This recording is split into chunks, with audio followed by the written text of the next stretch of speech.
Hello friends, बड' Artech channel नायगिरि नोंथांमोननिसिम बयखौबो बरायहरबाय। लोगोफोर, आं भिडिअ लाबोनो हायैया बिराद गोबाव जाबायमोन। माखासे प्रब्लेम आरो उसुबिदानि थाखाय आं भिडिअखौ लाबोनो हायाखैमोन। आं एबारनिफ्राय भिडिअ लाबोबाय थानो नाजागोन। दिनैनि भिडिअआनो जाहैबाय लोगोफोर, जोङो माबोरै गाव गावनि मबाइल फनजों जोङो माबोरै फेसबुक पेज खुलिनानै लानो हायो। आं बिनिनो मोनसे भिडिअ बानायनाय जाबाय। दा नोंथांमोना आंनि भिडिअखौ जायफोर नायनो गोसो फार्स्टनिफ्राय जोबजासिम नायलांदो। आं नोंसिनो स्टेप बाय स्टेप खोन्थालांगोन जोङो माबोरै गाव गावनि एकाउन्टजोंनो गाव गावनि फेसबुक एकाउन्टजों जोङो माबोरै फेसबुक पेज बानायनानै लानो हायो।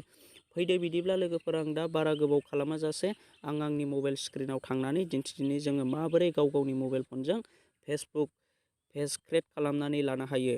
फैदो बिदिब्ला आं दा आंनि फेसबुक एकाउन्टखौ अपेन खालामनोसै।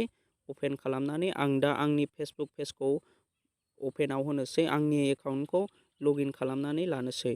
नै लोगोफोर, दा बेनो जाहैबाय आंनि फेसबुक एकाउन्ट। लोगोफोर, नै आंना अलरेडि सिगां मोनसे पेज बानायखानाय दङ। नै बर' गेमिं, नोंथांमोना जायफोर फल' खालामनो गोसो बेखौबो फल' खालामनानै लानो हागोन। आरो आं दिनै नोंसिनि गेजेराव मोनसे गोदानै फेसबुक पेज खुलिनानै दिन्थिबावगोन। लोगोफोर, नोंथांमोनाबो जायफोर गोदानै फेसबुक पेज नोंथांमोना बे भिडिअखौ जोबजासिम नायलांदो। दा आं नोंसिनो स्टेप बाय स्टेप खोन्थालांसै। नै लोगोफोर, जोङो फेसबुक पेज खुलिनो थाखाय नैबे गोजौनि डट डट मोनथामाव क्लिक खालामनांगोन। आं दा बेयाव क्लिक खालामनोसै। लोगोफोर, नै क्लिक खालामनानै होनाय लोगो लोगो नोंथांनियाव बिदि नुजागोन। बयनिबो मबाइलाव बिदिया नुजागोन। दा बिदि नुजानाय लोगो लोगो नैबे पेजाव क्लिक खालामना होनांगोन। नै लोगोफोर, दा आङो आंनि पेजाव क्लिक खालामना होनोसै। नै दा आं आंनि बेहाय क्लिक खालामनानै होबाय। लोगोफोर, नै आंना दा बर' गेमिं, बियो आंनि अलरेडि मोनसे बानायखानाय पेज। दा आङो गोदान मोनसे खुलिनानै दिन्थिबावनो थाखाय नैबेहाय गोदान मोनसे खुलिनानै लाबावनो थाखाय नैबे गोजौनि क्रेडाव होनानै होबावनांगोन। लोगोफोर, दा नै आं बे गोजौनि क्रेडाव होनानै होनोसै। गोजौनि क्रेडाव होखांनायनि उनाव बेबायदि नुजागोन। लोगोफोर, नै बिदि नुजायोब्ला नैबे गेट स्टार्टेडआव होनांगोन। नै लोगोफोर, बेयाव क्लिक खालामना होनांगोन। दा आं बेयाव क्लिक खालामना होनोसै। नै व्हाट डु इउ वान्ट टु नेम दिस पेज? लोगोफोर, दा बेयाव नोंथाङा पेजनि नामखौ मा लानो? जेनेबा आङो नैबेयाव होनोसै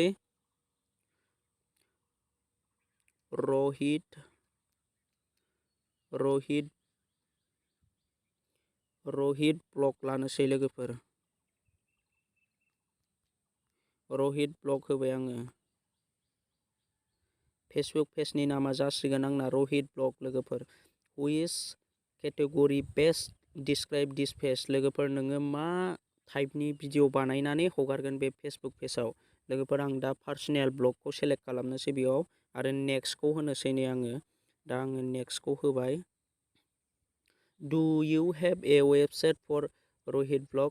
लोगोफोर, नोंथाङा जुदि माबाफोर वेबसाइट दङब्ला नोंथाङा बेयाव होनानै होदो। जेरखम इउटुबनि माबाफोरखौ नोंथाङा बेयाव होनानै होदो। लोगोफोर, दा आं बेखौ नांथ'वा, आं दा बेखौ स्किपाव होनोसै। लोगोफोर, नै दा नैबाहाय होदों एड एमएस दिस पेज। नोंथाङा माबाफोर प्रफाइलफोर लागायनो गोसोबा नोंथाङा नैबे एड प्रफाइलाव होनांगोन। लोगोफोर, दा आं बेखौ नै जिखुनु मोनसे प्रफाइल लागायनानै दोनसै आङो। नैबाहाय आं जिखुनु मोनसे पेज मानि फट' होनानै दोनसै। नैबे फेसबुक लग'खौनो होनानै दोनसै आङो। लोगोफोर, नै दा बेखौ होनायनि उनाव नैबे दानाव क्लिक खालामना होनांगोन। बे दानाव क्लिक खालामना होसै आं दानिया।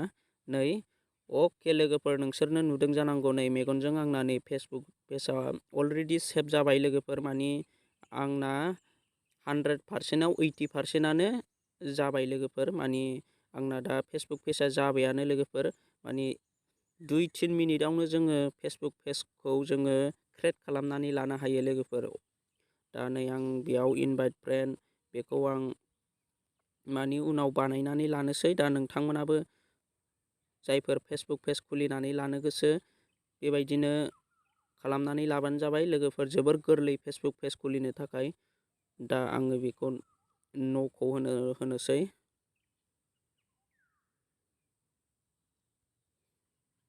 दा बेयावबो न'खौ होनोसै आङो। उनाव इडिट खालामफिनजाजोबो। लोगोफोर, दा दा जेबो नङा, बियो गोदानै आंना फेसबुक पेजआ अलरेडि क्रिएट जाबाय नै लोगोफोर। क्रिएट एक्सन बटन, नोंथाङा बेयाव फल' अप्सनखौ लाबोनो थाखाय नैबे फल' अप्सनखौ लाबोनो थाखाय बेयाव क्लिक खालामनांगोन आरो बेयाव होनांगोन लोगोफोर, नैबे फल'आव क्लिक खालामना होनांगोन आरो क्रिएटआव होनांगोन।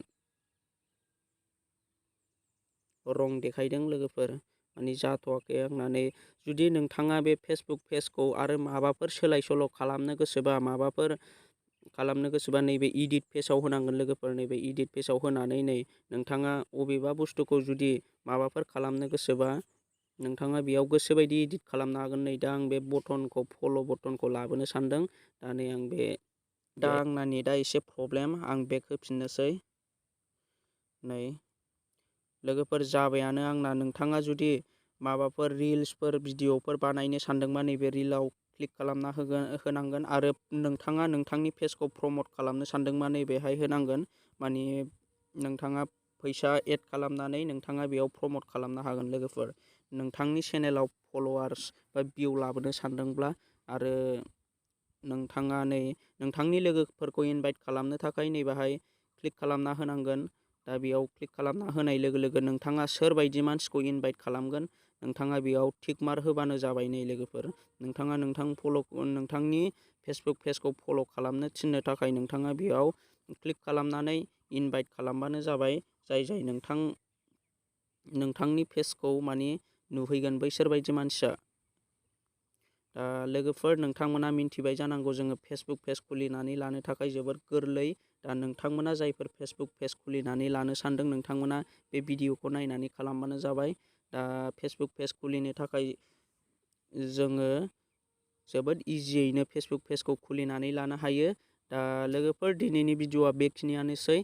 आइ होप नोंथांमोना आंनि बे भिडिअखौ मोजां मोनदोंबा चेनेलखौ साबस्क्राइब खालामदो, लाइक खालामनानै होदो, शेयार खालामदो। लोगोफोर आं दिनैनि भिडिअखौ बेखिनियावनो दोनथ'नाय जाबाय। दा नेक्स्ट भिडिअआव लोगो मोनफिनगोन लोगोफोर, बाय बाय।